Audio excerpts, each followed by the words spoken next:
Hello, welcome to Chinese Folk Tales. I'm Paul Osborne, and I've got another amazing story to tell you. I hope you enjoy it.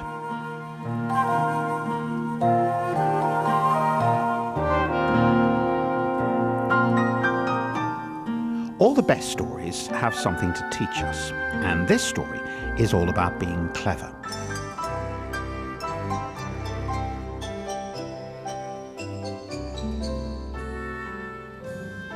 It's not always the people with the best education or the sharpest wit who are the cleverest. Let me explain.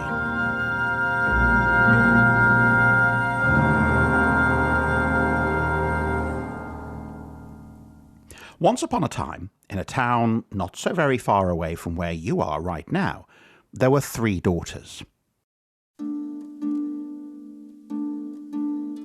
Each had married and left home to bring up their families. The eldest daughter had married a physician. Now, it's not easy to become a doctor. You have to study for a very long time and work very hard, read a lot of books and see a lot of sick people before you become any good at it.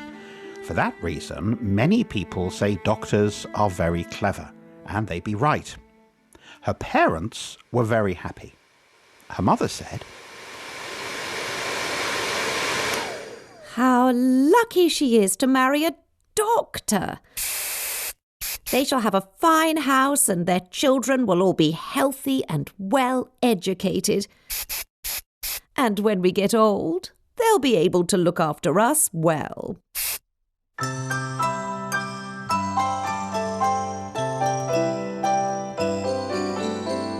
The second daughter married a magistrate. Once again, it's not an easy profession to get into. You have to know every law in the land and be thoughtful and wise so that you can make good and fair judgments. It's another job where you'd be right to think you have to be clever to do it well. Her parents were delighted, especially her mother.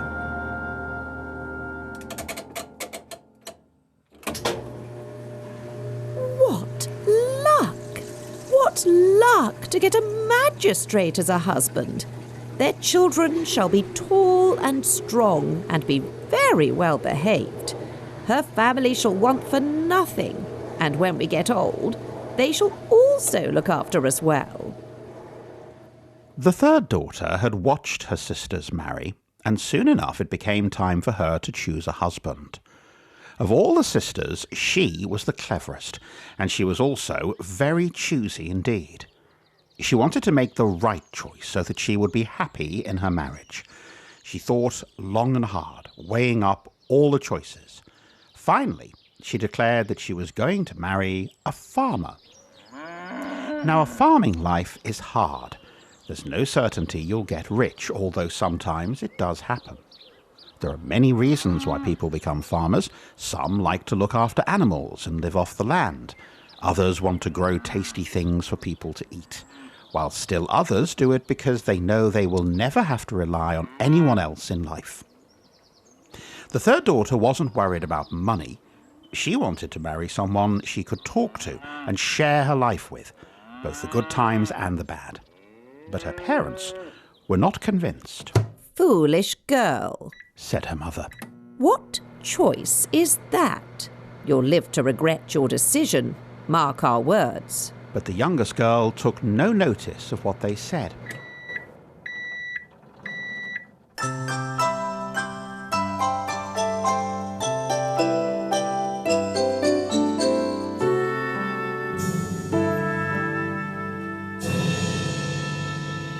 A few years later, the parents decided to hold a party to celebrate a big birthday.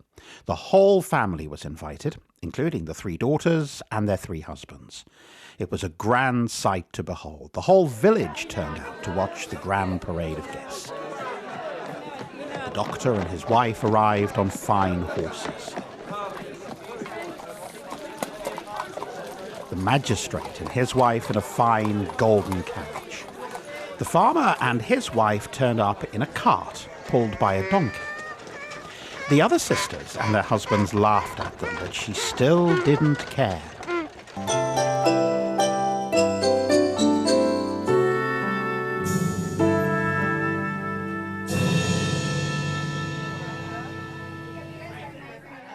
parents had prepared a meal for the gathering.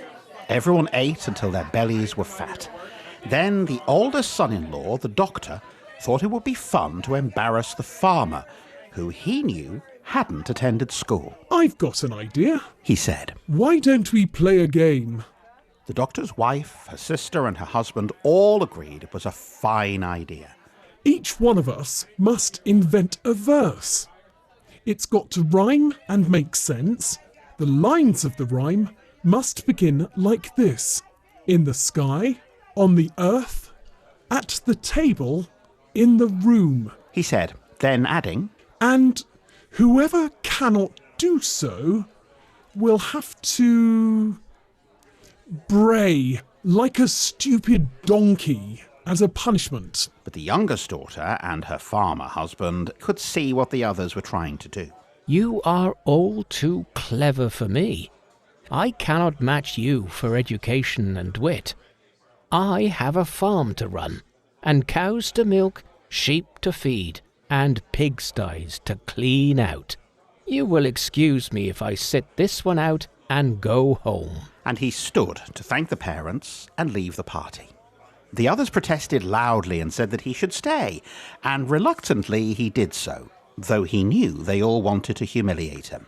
"I'll go first," said the doctor, and delivered his rhyme as though he were diagnosing a sick patient. "In the sky, the phoenix proudly flies. On the earth, the lambkin tamely lies. At the table, through an ancient book I wade. In the room, I softly called the maid." Everyone applauded and called on the magistrate to say his rhyme, which he delivered as though making a judgment. "In the sky, the turtle dove flies around. On the earth, the ox paws up the ground. At the table, one studies the deeds of yore. In the room, the maid, she sweeps the floor."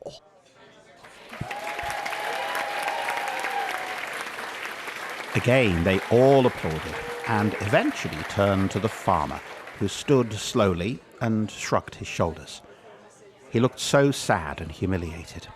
He wasn't good at speaking. He just wanted to go home to his animals.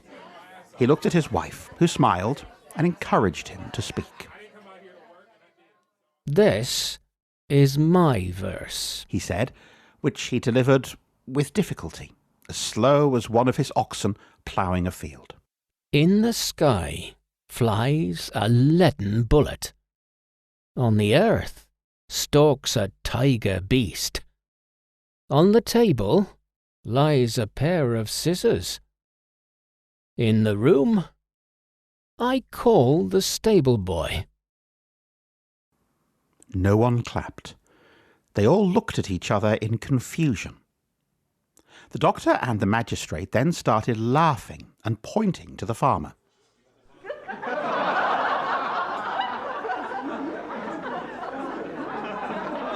"Why, the 4 lines do not rhyme at all." "And besides, they do not make sense. A leaden bullet is no bird. The stable boy does his work outside. Would you call him into the room?" "Nonsense! Nonsense!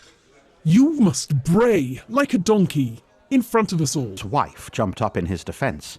She was angry that her sister's husbands had tried to make her husband look foolish.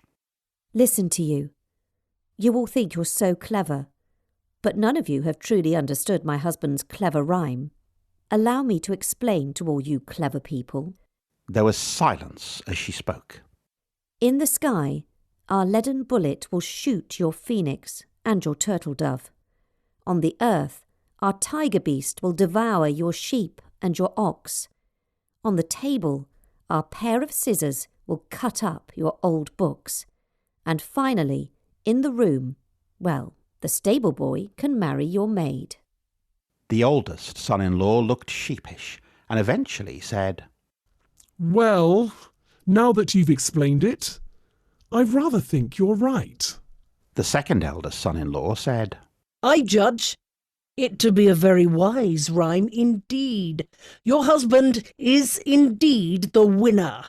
It is we who should bray like a donkey and make ourselves look stupid. But the farmer stood up and said calmly and slowly, There is no need for anyone to feel humiliated here. You are both clever in books. I know that. But I doubt either of you could milk a cow or plough a field. We are all clever in our own way. said the farmer. Let us drink to all our health, wealth, and happiness, and give birthday wishes to our hosts. And they did.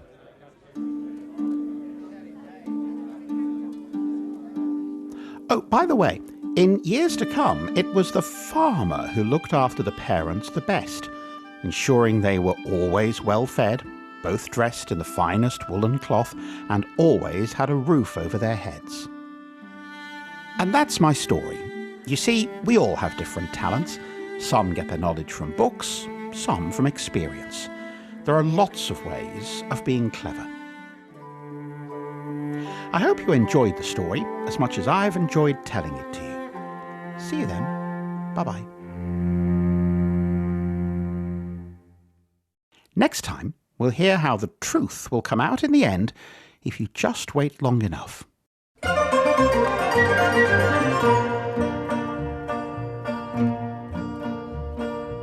With that, we conclude this episode of Chinese Folk Tales. Thanks for listening.